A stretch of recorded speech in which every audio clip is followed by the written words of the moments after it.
నమస్తే, news twilight కు స్వాగతం. ముందుగా హెడ్లైన్స్ చూద్దాం. ప్రజల ఆకాంక్షలు నెరవేరేలా కృషి చేస్తాం. మంత్రులకు శుభాకాంక్షలు తెలిపిన చంద్రబాబు.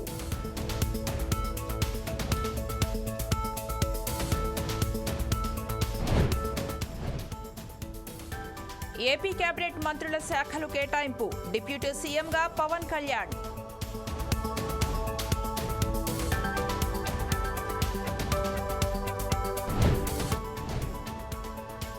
ఢిల్లీలో చక్రం తిప్పే అవకాశం బాబుకు ఉంది.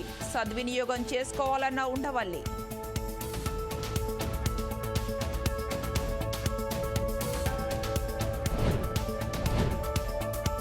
కూటమికి భంగం కలిగేలా వ్యవహరించవద్దు. సమిష్టి కృషితో ముందుకెళ్లాలన్న నాగబాబు.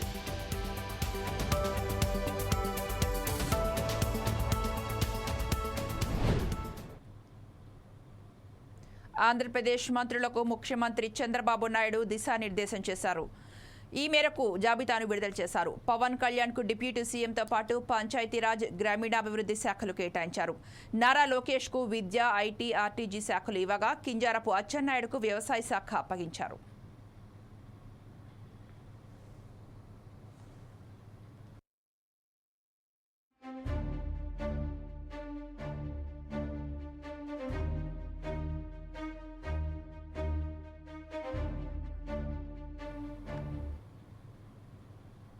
కూటమి విజయాన్ని ఆసరంగా తీసుకొని కూటమి స్ఫూర్తికి భంగం కలిగించేలా చేస్తే కఠిన చర్యలు తప్పవని నాగబాబు హెచ్చరించారు. కూటమికి సంబంధించిన 3 పార్టీల అధినేతలు సమిష్టి నిర్మాణాత్మకమైన నిర్ణయాలతో ముందుకు వెళ్తారని తెలిపారు. ఈ మధ్యన అంటే గత 2 రోజులుగా అంటే నిన్న మీటింగ్ అయిన తర్వాత ఈ మీడియాలో అంటే ఎస్పెషల్లీ సోషల్ మీడియాలో కొన్ని విషపు సర్క్యులేషన్స్ ప్రచారం అవుతున్నాయి. అది చెప్పడం కూడా నాకు ఇష్టం లేదు. ఎవరైనా సరే అలాంటి విషపు సర్క్యులేషన్స్ కనుక ప్రచారంలో తీసుకొస్తే అది చాలా తప్పు. ఎందుకంటే అది జనసేన, బీజేపీ, టీడీపీ కూటమి యొక్క స్పిరిట్కి అది చాలా తప్పుడు సంకేతాలు ఇస్తుంది. అది ఎవరు చేసినా సరే దయచేసి గుర్తుపెట్టుకోండి. అది ఎవరు చేసినా దాన్ని బ్యాక్ వెళ్ళి సోర్స్ ఏంటో పట్టుకొని తగిన విధంగా మీకు బుద్ధి చెప్పాల్సి ఉంటుంది. ఇది చాలా కష్టపడి పవన్ కళ్యాణ్ గారు, చంద్రబాబు నాయుడు గారు, అటు పక్కన మోడీ గారు, ఇటు పక్కన పురంధరేశ్వరి గారు బీజేపీ నుంచి కష్టపడి తయారు చేసిన ఒక అద్భుతమైనటువంటి కూటమి. ఈ కూటమి స్పిరిట్కి ఎవడైనా సరే ఎఫెక్ట్ అయ్యేలాగా రాతలు రాస్తే మాత్రం చాలా తీవ్రమైనటువంటి చర్యలు తీసుకోవాల్సి ఉంటుంది. దయచేసి కూటమికి సంబంధించిన పార్టీలకు సంబంధించినటువంటి అందరి కార్యకర్తలకు రిక్వెస్ట్ ఏంటంటే ఇలాంటి విషపు రాతల్ని దయచేసి ఎవరు నమ్మకండి. ఖచ్చితంగా ఒక మాట చెప్పగలను, ఇలాంటి రాతలు రాయించేది వైసీపీ ప్రేరేపితమైనటువంటి కొంతమంది వ్యక్తులు తోటి రాయించబడినటువంటిది. ఖచ్చితంగా ఈ సోర్స్ ఏంటో మేము కనుక్కోగలుగుతాం. ఎందుకంటే అప్పుడే దీని మీద ప్రోబ్ చేసి ఎవరు పట్టుకోవాల్సిన ఇంట్రెస్ట్ ప్రస్తుతానికి మాకు లేదు, ఎవరు పట్టించుకోం. కానీ ఇలాంటి రాతలు కనుక ఇలా కంటిన్యూ చేస్తే మాత్రం చాలా తీవ్రంగా ఎఫెక్ట్ ఇస్తాం. చాలా తీవ్రమైన చర్యలు తీసుకోబడతాయి. ఇప్పటికే సోషల్ మీడియాలో వాట్సాప్లో సర్క్యులేట్ అవుతుంది, నాకు కూడా వచ్చింది. ఫస్ట్ పాయింట్, కబడ్దార్ ఇలాంటివి కనుక మీరు ప్రచారం చేస్తే వైసీపీ విషపు కూరల సంబంధించినటువంటి పనికిమాల ప్రచారాలని దయచేసి నమ్మకండి. కూటమికి సంబంధించినటువంటి కార్యకర్తలు ఎవరు కూడా ఇలాంటి వాటిని ఎంకరేజ్ చేయకండి. ఇంకొకరికి పంపించేటువంటి సర్క్యులేషన్లో చేసేటువంటి పనులు చేయకండి. ఎక్కడో అక్కడ కట్ చేయండి దీన్ని. కూటమి స్పిరిట్కి దెబ్బ. ఎందుకంటే ఈ కూటమి 3 నాయకుల కష్టంతో చేసినటువంటి ఒక కూటమి ఇది. ఏ ఒక్కరి శ్రమ కూడా వృధా అయిపోయినా ఇది ఎవరైతే ఇట్లాంటి మాటలు ప్రచారం చేసినా వాళ్ళ మీద చాలా తీవ్రమైన చర్య తీసుకుంటాం. Be careful. జై జనసేన, జై తెలుగుదేశం, జై బి. తమకు జాబ్ వచ్చిందనే పేరే కానీ పోస్టింగులకు నోచుకోవడం లేదని గురుకుల టీచర్లు ఆవేదన వ్యక్తం చేస్తున్నారు. ఉద్యోగం లేక రోడ్ల మీద తిరుగుతున్నామని వాపోతున్నారు. సీఎం రేవంత్ రెడ్డి ఇంటి వద్ద గురుకుల టీచర్లు ఆందోళనకు దిగారు. మాకు కార్యాచరణ ప్రకటించాలి అంటే మాకు గవర్నమెంట్ నుంచి ఈ యొక్క నియామకాలు అనేది తొందరగా మాకు వాటిని నింపడానికి కోసానికి వెబ్ ఆప్షన్స్ పెట్టడం కానీ తక్షణమే వీటిని మాతో భర్తీ చేయడం కానీ చేయాలి. ఓన్లీ వాళ్ళు ఎలక్షన్స్ కోసానికి ఆ నియామక పత్రాలు ఇచ్చేసి స్టేజ్ల మీద ఫోటోలు దిగి ఓట్లు వేసుకొని పోయి కుర్చీల మీద కూర్చుని కాదు. మాకు తక్షణమే మా ఎవరైతే 9,000 మంది ఉద్యోగస్తులు ఎవరైతే సెలెక్ట్ అయ్యారో వాళ్ళందరికీ తొందరగా విధుల్లోకి తీసుకోవాలి. మాకు నోటిఫికేషన్ లో ఇవ్వలేదు కదా సార్, మాకు ఏమైనా ట్రాన్స్ఫర్స్ ఇంటర్నల్ ట్రాన్స్ఫర్స్ పెట్టుకుంటాం లేకపోతే ఇంకేమో చేసుకుంటామని మాకు అవన్నీ నోటిఫికేషన్ లో మెన్షన్ చేయలేదు. మాకు వాటితో సంబంధం లేదు. మాకు కావాల్సింది ఇంత ఒక 9,000 మందికి కావాల్సింది ఏంటంటే తక్షణమే ఉద్యోగాల్లోకి తీసుకోవాలి. అదొకటి. మా సమస్యలు ఏమంటే మేము చూసుకుంటాం. ఇప్పుడు పిల్లల ట్రాన్స్ఫర్లు కానీ స్కూల్ ట్రాన్స్ఫర్స్ కానీ ఇంకా వేరే ఉంటే మేము చూసుకుంటాం. ఇప్పుడు డిలే అయితే మీకు ప్రాబ్లం అవుతుంది. డిలే అయితే మేము వేరే స్కూల్లో డ్యూటీ చేసే పరిస్థితి లేదు. ఇప్పుడు ఇంతమంది పరిస్థితి ఏం సార్, వేరే ప్రైవేట్ స్కూల్ వాళ్ళు తీసుకోరు, ఉన్న గవర్నమెంట్ స్కూల్ వాళ్ళు తీసుకోరు. అంటే మేము ఎన్ని సంవత్సరాలు మేము ఇప్పటికే ఒక 4-5 సంవత్సరాలుగా అప్పులు చేసి మేము చదువుకుంటూ వచ్చినాం ఇప్పటిదాకా. ఇందులో అంటే జెంట్స్ కావచ్చు, లేడీస్ కావచ్చు, వాళ్ళు ఎన్నో సమస్యలు ఇబ్బంది పడుకుంటూ కూడా వాళ్ళ పిల్లలను పోషించుకుంటూ కూడా, ముఖ్యంగా మహిళలు వాళ్ళు ఎన్నో ఇంటి దగ్గర సమస్యలు ఫేస్ చేసుకుంటూ కూడా వాళ్ళు చదువుకొని ఇక్కడ వరకు జాబ్ కొట్టారంటే గ్రేట్ వాళ్ళకి. మీరు ప్రభుత్వం మీరు ఓట్లు వేయించుకొని ఓట్ల కోసం స్టంట్లు చేసి మహిళలు వేసిరు, మగవాళ్ళు వేసిరు, అందరు వేసిరు. కానీ మీరు ఆగమేఘాల మీద సర్టిఫికేట్ వెరిఫికేషన్ ఒకటే సెంటర్ లో ఈ రోజు ఒక గంట సేపట్లో ఒక సెంటర్ లో వెరిఫికేషన్ ఉంటది. అదే అభ్యర్థికి ఇంకొక సెంటర్ లో ఇంకొక గంట తర్వాత వెరిఫికేషన్ ఉంటది. ఇటువంటి ఎన్నో కష్టాలు అనుభవించుకుంటా మన వాళ్ళంతా ఒక జాబ్ కొట్టి మాకు జాబ్ వచ్చింది సరే, ఇక ఇది అకాడమిక్ ఇయర్ స్టార్ట్ అయిన తర్వాత మాకు జాబులు ఇస్తారు కదా, ఉద్యోగాలు ఇస్తారు కదా అనుకుంటే ఇప్పటి వరకు ఆ ఉద్యోగాలు ఊసేలేదు. ఆ సీఎం ఏమన్నా ఢిల్లీ పోయినా సార్, లేకపోతే దుబాయ్ పోయినా సార్, ఇక్కడనే ఉంటాడు కదా. ఆయన ఏదో కార్యాచరణ ప్రకటించి చెప్తే అయిపోతుంది కదా, తొందరగా ఉద్యోగాలు ఇస్తే వాళ్ళు కూడా వాళ్ళు పనులు చేసుకుంటారు కదా. ఇవన్నీ పట్టించుకోకుండా ఆయన ఇష్టం వచ్చడం లేడు అని ట్రైపోర్డ్ చెప్పడం, లేకపోతే ఇంకా వేరే అంటే మాకు ఎవరు ప్రతిపక్షం లేరు, మేము ఏం చేయలేము అంటే ఏపీ ఓట్లు వేయించుకున్నారు కాబట్టి ఓట్లు వేయించుకోవడం కోసం మేము పేపర్లు ఇచ్చినాము లేకపోతే ఏదో చేసామని చెప్తారు. అది కాదు సార్, మాకు కావాల్సింది మాకు తక్షణమే ఉద్యోగాలు తీసుకోవాలి, విధుల్లో తీసుకోవాలి. వాళ్ళు ఇంటర్నల్ గా ట్రాన్స్ఫర్లు పెట్టుకొని వాళ్ళ కోసానికి మమ్మల్ని ఆపడం ఎందుకు సార్? మాకు రిక్రూట్మెంట్ చేసినప్పుడు మీరు ఇచ్చేయాలి కదా, 60 రోజుల్లో జాయినింగ్ కావాలని చెప్పేసి జాబులు వచ్చినాక ఈ రోడ్ల మీద తిరుగుడని నాకు అర్థం కాదు. ఇది మేము ఏ విధంగా చెప్పాలో మాకు కూడా అర్థం అయితే లేదు సార్. ఎందుకంటే గత ప్రభుత్వాలు నోటిఫికేషన్ ఇచ్చినా, ఈ ప్రభుత్వాలు రిజల్ట్ ఇచ్చినా తక్షణమే విధుల్లోకి తీసుకోవాల్సిన బాధ్యత ఉంది కదా. మనకి ఇచ్చిన ఏది మనకు అపాయింట్మెంట్ లెటర్ లో మీకు 60 రోజుల లోపల విధుల్లో జాయిన్ కావాలని ఉంది. దాని కింద వీళ్ళు 60 రోజులు అయిపోయింది, ఇక్కడ 90 రోజులు కూడా అయిపోయింది సార్. ఎవరు ఇప్పటికీ మమ్మల్ని ఇంకా తీసుకోవడం లేదు. అంటే మేము ప్రైవేట్ స్కూల్లో పోవాలంటే కూడా ప్రైవేట్ స్కూల్లో తెలిసి ఆల్రెడీ మాకు జాబ్ వచ్చిందనే విషయం. ఎవరిని ఈ 9,000 మంది ఉద్యోగస్తులను ఎవరు ప్రైవేట్ స్కూల్లో తీసుకోరు, ఎందుకంటే వీళ్ళు ఎప్పుడు వెళ్ళిపోతారో తెలియదు. రెండవది, మేము ఇంటి దగ్గర వేరే పని చేసుకునే పరిస్థితి ఉండదు. ఎందుకంటే ఒక ఉపాధ్యాయుడు వేరే పని చేయడం అనేది మీకు తెలిసిన విషయం ఎట్లుంటుంది. సో ఈ విషయాలతో అంటే ఇప్పుడు బోర్డుకి అనే దానికి జనరల్ గా ఉన్న గవర్నమెంట్ ఆఫీసర్స్ లో సీఎం గారు ఆర్డర్ వేస్తే పనిచేయడం పెద్ద ఇబ్బందా సార్? నేను దొరకలేడా సీఎం గారు? బోర్డు చైర్మన్ సీఎం ఎవరున్నా గానీ వాళ్ళు తలుసుకుంటే 5 నిమిషాల్లో పని అవుతుంది సార్. సరే, ఇప్పుడు నెక్స్ట్ మీ కార్యాచరణలో ఎలా ఉండబోతుంది? నెక్స్ట్ మా ఇప్పుడైతే శాంతియుతంగా చేస్తున్నాం సార్, ఇకపై కూడా శాంతియుతంగా చేస్తాం. కాకపోతే ఇంతమంది కాదు, 9,000 మందిని తీసుకొచ్చి కూడా చేస్తాం.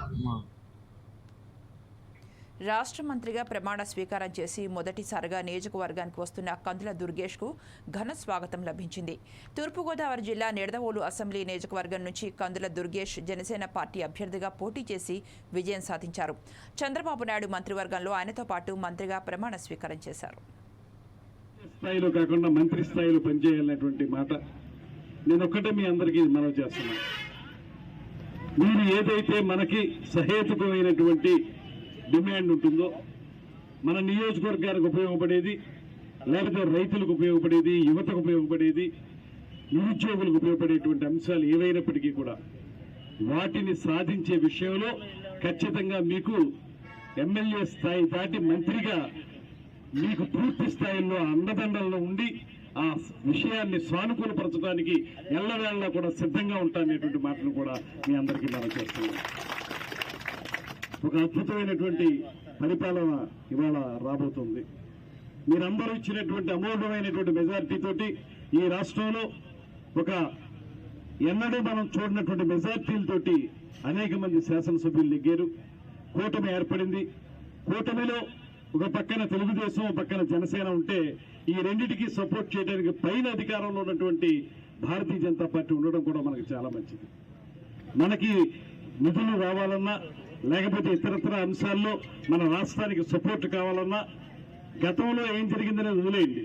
ఇవాళ మాత్రం మీకు సుదీర్ఘమైనటువంటి పరిపాలనా అనుభవంతో అద్భుతమైనటువంటి నాయకుడిగా ఉన్నటువంటి చంద్రబాబు నాయుడు గారు ఒక పక్కనుంటే, అసలు ఆశయాలే ఆధారంగా ఆశయాల కోసమే, ప్రజా జీవితం కోసమే రాజకీయ పార్టీ పెట్టినటువంటి పవన్ కళ్యాణ్ గారు మరో పక్కన వీరిద్దరూ కలిసి మన రాష్ట్రానికి రావలసినటువంటి అంశాన్ని తెచ్చుకోవడంలో ఏ రకంగానూ కూడా రాజీ చెందరు అనేటువంటి మాట మనం నమ్ముతా ఉన్నాం. దానికి సపోర్ట్ చేసే విధంగా నరేంద్ర మోడీ గారి యొక్క వ్యవహారం చూస్తూ ఉంటే ఖచ్చితంగా మనకు సపోర్ట్ చేసే విధంగానే ఉంది. ఈ ఎన్నికల్లో జరిగినటువంటి సీట్లు వచ్చినటువంటి దాన్ని బట్టి చూసినా కూడా వారు ఖచ్చితంగా మనకు సపోర్ట్ చేసి తీరాలి. అది కూడా మనకు కనపడతా ఉంది. ఈ పద్ధతిలో సమస్యల్ని పరిష్కరించడానికి కృషి చేస్తాం. ఇవాళ ఈ పెండియాల పంపింగ్ స్కీమ్ ఇంతకుముందు చెప్పారు శేషారావు గారు, 6,000 ఎకరాల పైచీలకు ఆయకట్టు ఉన్నటువంటి ఈ పంపింగ్ స్కీమ్ ద్వారా, దీని ద్వారా జరిగేటువంటి ఏదైతే క్యాడ్ అని చెప్పారో దానికి సంబంధించి మెయింటెనెన్స్కి ఇవ్వాల్సినటువంటి డబ్బులు ఏవైతే ఉంటాయో. కొమరం భీం ఆసిఫాబాద్ జిల్లా సిరిపూర్ మండలం ఈటిక్యాల పహాడ్ గ్రామంలో పోడులు రైతులకు అటవీశాఖ అధికారుల మధ్య జరిగిన చర్చలు విఫలమయ్యాయి. తాము గత కొన్ని దశాబ్దాలుగా సాగు చేసుకుంటున్న భూములను లాక్కుంటున్నారని, భూములను లాక్కుంటే తాము ఎలా బ్రతకాలంటూ రైతులు వాపోయారు. పోడు రైతుల నిరసనకు బీజేపీ నాయకులు మద్దతు తెలిపారు. గ్రామం మినిమం మేము 40 సంవత్సరాల నుండి ఈ పోడు వ్యవసాయం చేస్తూ జీవిస్తున్నాము. మినిమం అంటే 215 కుటుంబాలు, 750 మంది జనాభా ఉన్న ఊరిని గ్రామ పంచాయతీగా విడదీసిండ్రు. ఈ గ్రామ పంచాయతీ విడదీసిన ఊరిని ఫారెస్ట్ అధికారులు ఏం చేశారంటే దశల వారీగా మీకు బౌండరీ పెడతాము, మేము లోపలికి రాము అని మమ్మల్ని బుజ్జగించి మాకు భూములు ఇస్తామని బుజ్జగించి 1500 హెక్టారు దశల వారీగా సంవత్సరానికి 500 ఎకరాలు చొప్పున 3 సంవత్సరాలకు 1500 ఎకరాలు పెట్టిండ్రు. ఇప్పటికి బౌండరీ పెట్టిన తర్వాత వచ్చి మాకు భూములు కావాలి, మీకు ఒక సైడ్కు చేస్తాము, సైడ్కు చేసి మీకు ఇస్తాము అంటున్నారు. కానీ సరే మీకు ఏదో న్యాయం చేస్తాము, మేము ఇంకోసారి రాకోము అని చెప్తలేరు. ఎందుకని వాళ్ళు ఇప్పటి వరకే చేసిండ్రు, ఇప్పటి వరకు తీసుకున్నారు. తీసుకొని మీకు న్యాయం చేస్తామని ప్రతి ఒక్కరిని ఊర్లో పిలిపించి, మన సిఎస్ఆర్ ఉండే ఎస్ఐ రవికుమార్ గారు ఉండే వాళ్ళని పిలిపించి మీకు ఎక్కువ మందికి ఎవరెవరికి భూమి ఎక్కువ ఉన్నదో వాళ్ళు పంచిపెట్టండి, వాళ్ళకి ఇవ్వండి అని బలవంతం చేసి ఇక్కడ మొత్తం మంది భూమిని తీసుకుని ఇచ్చిండ్రు. ఇచ్చినాక ఇంకా భూమిని తీసుకుంటా అంటారు. దీనికి న్యాయమా? ప్రభుత్వం కూడా స్పందించి ఇటుకల్పాడు గ్రామస్తులకు న్యాయం చేస్తారని. సంవత్సరాల నుంచి కార్పు చేసిన భూములని ఫారెస్ట్ భూమి అని ఫారెస్ట్ డిపార్ట్మెంట్ వచ్చి మమ్మల్ని ఇబ్బంది పెడుతున్నారు. మా కొడుకులకు మాకు 5 ఎకరాల భూమి కావాలి. 18 సంవత్సరాల నుంచి అటు ఎక్కువ కావాలి, తక్కువ అయితే లేదు. మా ఇటుకలపాడు గ్రామం మేము గత 40 సంవత్సరాల నుంచి ఇక్కడ జీవనం సాగిస్తున్నాము. మా తాతలు మా ముత్తాతల కాలం నుంచి ఇక్కడ జీవనం సాగిస్తున్నారు. అటవీ శాఖ అధికారులు గత 3 సంవత్సరాల నుంచి ఇక్కడ ప్లాంటేషన్ ఏర్పాటు చేశారు. ఇప్పుడు మళ్ళీ 200 హెక్టార్లు ఏర్పాటు చేయడానికి ప్లాన్ చేస్తున్నారు. మా గ్రామస్తుల ప్రధాన డిమాండ్ ఏంటంటే 18 సంవత్సరాల నుంచి ప్రతి ఒక్కరికి 5 ఎకరాల భూమి కావాలి. అదేవిధంగా ప్రస్తుతం ఉన్న స్థానిక గవర్నమెంట్ పట్టాలు ఇస్తామని ఉన్నారు. కాబట్టి సార్వత్రిక ఎన్నికల నిర్వహణపై మాజీ ఎమ్మెల్యే కేతిరెడ్డి వెంకట్రామరెడ్డి అనుమానాలు వ్యక్తం చేశారు. నమోదైన ఓట్లకు లెక్కింపుకు తేడా ఉందని ఆయన అనుమానం వ్యక్తం చేశారు.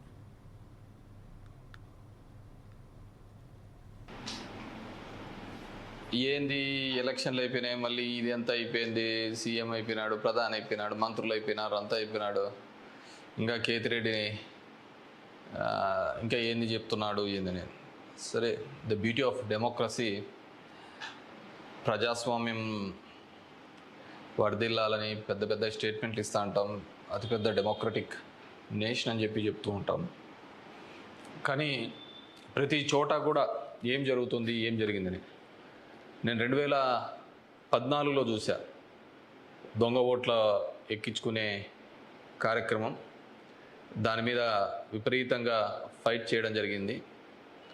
తర్వాత దాన్ని ఆధార్ కార్డుతో లింక్ చేయాలని తీసుకున్నారు, కానీ మ్యాండేటరీ కాదు అనేది కూడా ఒక లింక్ పెట్టి తీసుకున్నారు. ఎందుకంటే మనకు అలా దరిద్రం ఉంది. గ్యాస్ సిలిండర్లు కావాలన్నా ఆధార్ కార్డుకి లింకు కావాలా, లేకుంటే ప్రతిదానికి ఆధార్ కార్డుతో ఉండాలి అని చెప్తారు. కానీ ప్రజాస్వామ్యాన్ని నిలబెట్టేది మాత్రం ఆధార్ కార్డుతో మ్యాండేటరీ కాదు అని చెప్పి ఇచ్చినారు. మరి మిగతా దానికందరికీ మ్యాండేటరీ ఎందుకు అయిందో, దీనికి ఎందుకు ఖచ్చితంగా ఇవ్వాలి అనేది మాత్రం మరి ఆదేశించలేకపోయింది. సరే, వాటి మీద దొంగ ఓట్ల మీద అదేవిధంగానే ఇప్పటికీ కూడా ప్రతి నియోజకవర్గంలో 10 నుంచి 20,000 30,000 వరకు దొంగ ఓట్లతోనే ప్రజాస్వామ్యం గెలుపోవటంను డిసైడ్ చేసే పరిస్థితులు ఉన్నాయి. కానీ నన్ను ఎట్లాగో ఎలక్షన్స్ అయిపోయినాయి, ఓడిపోవడం జరిగింది. ఇక్కడ చూసినామంటే తమిళనాడు రాష్ట్రంలో తిరువల్లూరు నియోజకవర్గంలో ఇది పార్లమెంట్ వైజ్గా నేను చెప్తున్నాను, టోటల్ 14,30,738 ఓట్లు పోల్ అయింటే, కానీ ఈవీఎం మాత్రం కౌంట్ చేసినప్పుడు 14,13,941 ఓట్లు 47 ఓట్లు చూపించాడు. అంటే 16,791 ఓట్లు కౌంటింగ్ చేసిన దానికంటే పోలైన ఓట్లు తక్కువగా ఉన్నాయి తిరువల్లూరు అనే విధంగా. అదేవిధంగా అస్సాంలో చూస్తే 10,760 ఓట్లు తగ్గినాయి. అంటే వీళ్ళు కౌంట్ చేసిన దానికి, వీళ్ళు ఈవీఎంలో ఇచ్చిన దానికి పోలింగ్ అయిన దానిలోకి చూస్తే, పోలింగ్ అయినది చూస్తే 12,40,306 అయితే ఈవీఎంలో కౌంట్ చేసిన దానిలకు 12,29,546 ఓట్లు ఉన్నాయి, 10,760. ఒడిస్సా ధనకల్ అనే చోట 11,93,460 ఓట్లు ఈవీఎంలలో పోలయింటే, ఈవీఎంలు కౌంట్ చేసినప్పుడు మాత్రం 11,84,33,000 9,427. అదేవిధంగా గుంటూరు మన ఆంధ్రప్రదేశ్లో చూస్తే 14,11,989 పోల్ అయింటే, కౌంటింగ్ చేసినప్పుడు 14,04,061 ఓట్లు 7,928 ఓట్లు పోలైన దానికంటే ఈవీఎంలలో తక్కువగా కనపడడం జరిగింది. అదేవిధంగా ఎక్సెస్ వచ్చినాయి, అంటే పోలైన దానికంటే ఈవీఎంలలో ఎక్సెస్ రావడం జరిగింది. ఆ సంఖ్య చూస్తే అస్సాంలో కరీంగంజ్ అనే చోట చూస్తే 11,36,538 ఈవీఎంలలో పోలయింటే, ఎంచే టైంకి 11,40,349 అంటే 3,011 ఓట్లు పెరిగినట్టు కనపడినాయి. అదేవిధంగా ఒంగోలులో చూస్తే ఈ 13,99,707కి కౌంట్ చేసినప్పుడు 14,11,174 ఓట్లు.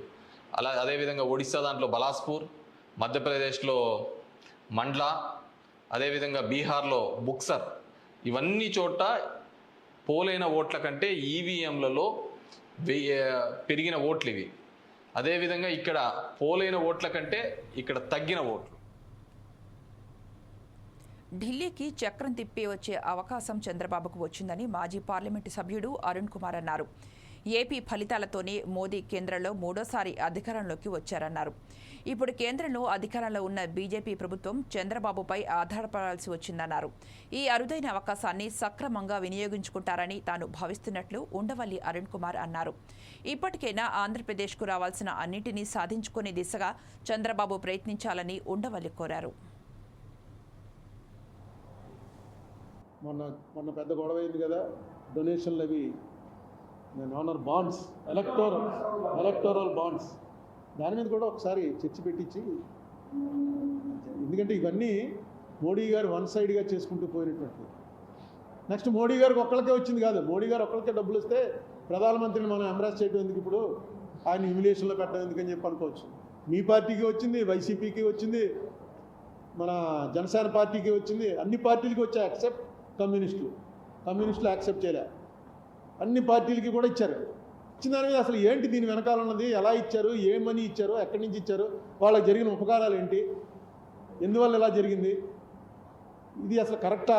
అది కరెక్ట్ అనే అంటున్నాడు ఆయన. మోడీ గారు ఇప్పుడు కూడా ఏమన్నాడు, మొన్న ఎలక్షన్ మీటింగ్లో కూడా ఆయన కృష్ణుడితో పోల్చుకుంటూ చెప్పాడు, చూడండి ఎంత దారుణం అయిపోయిందో, కుచేలుడి దగ్గర అటుకులు తీసుకున్నందుకు కృష్ణుడి మీద ఎంక్వైరీ చేసే పరిస్థితులు వచ్చాయి ఈ దేశంలోనూ.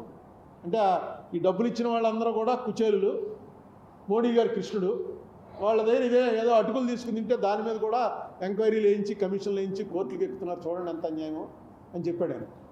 అది నిజమా? అది ఎంత తెలుసుకోవడం కోసం. ఎందుకంటే ఈవేళ ఫస్ట్ టైము ఈ పరిస్థితి వచ్చింది. అంతకుముందు వాజ్పేయి గారి టైంలో చంద్రబాబు నాయుడు గారికి ఈ పరిస్థితి వచ్చినా ఈ ఎక్స్పీరియన్స్ లేదు. నెక్స్ట్ వాజ్పేయి గారు ఈ మనిషిలా కాదు, ఈ గవర్నమెంట్లా కాదు. వాజ్పేయి గారికి మోడీ గారికి చాలా తేడా ఉంది. సో ఇప్పుడు మోడీ అనేటువంటి ఒక పెద్ద ఏనుక్కి అంకుశం పట్టుకునేటువంటి అవకాశం చంద్రబాబు నాయుడుకి వచ్చింది. అంకుశమేమో నితీష్ కుమార్, చంద్రబాబు నాయుడు మావటి. జాగ్రత్తగా దాన్ని వాడండి. నితీష్ కుమార్ కూడా ఏం మాట్లాడ్డాడు. నితీష్ కుమార్ డెఫినెట్గా ఆయన స్టేట్ ఇంట్రెస్ట్ని బట్టి స్టేట్లో ఆయన మైనస్లోకి వచ్చే ప్రమాదంలో ఉన్నాడు కాబట్టి దాన్ని బట్టి పోతాడు ఆయన. మీరు చంద్రబాబు నాయుడు గారికి ఇంత అవకాశం వచ్చింది, నేను ఇది పెట్టినటువంటి ఏకైక కారణం చంద్రబాబు నాయుడు గారు ఆయన్ని కరెక్ట్గా వాడుకోవాలని. పవన్ కళ్యాణ్ గారు ఏదైతే ఆంధీ ఉన్నాడో ఆ ఆంధీ మళ్ళీ చిన్న తుఫాను పవనం గాలి కింద అయిపోకుండా నిలబెట్టుకుని పార్టీ మెయిన్ జగన్మోహన్ రెడ్డికి కూడా అనేక సార్లు చెప్పాను నేను. ఓటర్స్ ఉన్నారు, మధ్యలో వాలంటీర్స్ ఉన్నారు. వాలంటీర్స్ మీకు ఎందుకు వచ్చి ఓటింగ్ వేయిస్తారు? వాలంటీర్స్కి 10,000 జీతం ఇస్తానంటే 10,000 జీతం వాటికి సపోర్ట్ చేస్తారు. మీరు పార్టీ అన్నది ఈవేళ రాజమండ్రిలో కానీ మొత్తం ఎంటైర్ ఆంధ్రప్రదేశ్లో పార్టీ అనేది ఎక్కడ లేదు. అట్లీస్ట్ ఈ 5 ఇయర్స్లో పార్టీ బిల్డప్ చేసేటువంటిది ఇవ్వండి. నెక్స్ట్ స్పోక్స్ మెన్లు పెట్టండి. స్పోక్స్ మెన్లు పెట్టి ట్రైనింగ్ ఇవ్వండి. వాళ్ళు వచ్చి ఏం మాట్లాడుతున్నారు? బూతులా? లోక్సభ ఇక్కడ శాసనసభలోనూ బూతులే మాట్లాడుకుంటారు, ప్రెస్ మీట్లోనూ బూతులే మాట్లాడుకుంటారు. ఏం గౌరవంగా మాట్లాడుకోండి. ఇది ఏమన్నా సరిహద్దు గొడవలా? కొంచెం గౌరవంగా మాట్లాడడం, వాళ్ళ దానికి ట్రైనింగ్ ఇవ్వటం, అసలు ఎందుకు ఓడిపోయారన్న దాని మీద ఒక మీటింగ్ పెట్టుకోవటం, ఇవన్నీ చేయండి. ఇదేమి ఎండ్ కాదు. ఇది అయిపోయామని ఎవడన్నా అనుకుంటే చంద్రబాబు నాయుడు గారి పార్టీ కూడా అయిపోయింది జగన్ పార్టీ అనుకుంటే వాళ్ళు పొరపడుతున్నారు. మేము అయిపోయామరా అని జగన్ పార్టీ అనుకుంటే వీళ్ళు పొరపడుతున్నారు. ఎందుకంటే ప్రజాస్వామ్యంలో ఇది అసలు 5 ఏళ్లకోసారి ఎలక్షన్ పెట్టడం గవర్నమెంట్ మారటానికే. ఈసారి మారటం అనేది చాలా మంచిగా మారింది. ఎందుకు కారణం ఏంటంటే అక్కడ బీజేపీ అనేటువంటి కేంద్రం ఏదైతే మనల్ని సవత్తల్లి ప్రేమ చూపిస్తుందో కరెక్ట్గా కంట్రోల్ చేయడానికి డెఫినెట్గా జగన్ కన్నా చంద్రబాబు నాయుడు గారు బెటర్ వచ్చాడు. దీని మీద పెద్ద నిరుత్సాహపడిపోకలా. ఇంకా అటాక్లు జరుగుతున్నాయి. లీగల్గా వెళ్ళండి. లీగల్గా ఎక్కడైతే కొడుతున్నారో అన్ని వీడియోలన్నీ టీవీలో చూపించడం కాదు, కోర్టులో పెట్టండి. కోర్టులు ఉన్నాయి ఇంకా. ఇక ఇవి బులెటిన్ అప్డేట్స్ చూస్తూనే ఉండండి 4 Sides TV.